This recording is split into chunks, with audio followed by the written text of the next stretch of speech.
Skóre zápasu otvoril v 15. minúte po výbornej drotárovej prihrávke Šechny.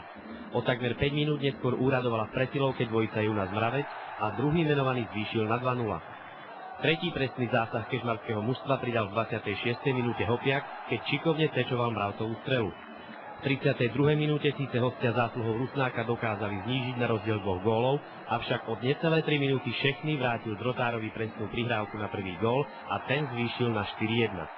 Potom sa však k slovu dostali hostia, ktorí dokonale využili ochabnutú koncentráciu kežmarčanov a ich chyby v obrannej činnosti. V 39. minúte využil odkrytý priestor klempovej bránky Závadsky a 7 sekúnd pred koncom druhej časti hry vstietil kontaktný gól Rusnák.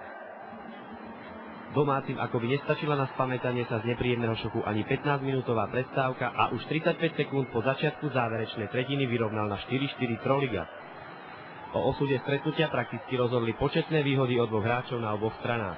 Najprv v presilovke 5-3 pridal 5. presný zásah domáceho mužstva Frank a potom, keď mali rovnakú výhodu hostia, sa šikovne po pravom krídle uvoľnil Mravec a v dvojnásobnom oslabení zvýšil na 6:4.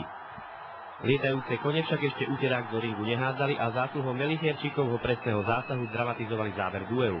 Keď minútu pred koncom ešte rozhodca vylúčili jedného z domácich hráčov, odvolali Prešovčania brankára a vrhli všetky sily do záverečného tlaku. Žltomodrí sa však aj zásluhou bravúrneho zásahu gólmana Klempu v posledných sekundách ubránili a zaknihovali si víťazstvo v pomere 6:5.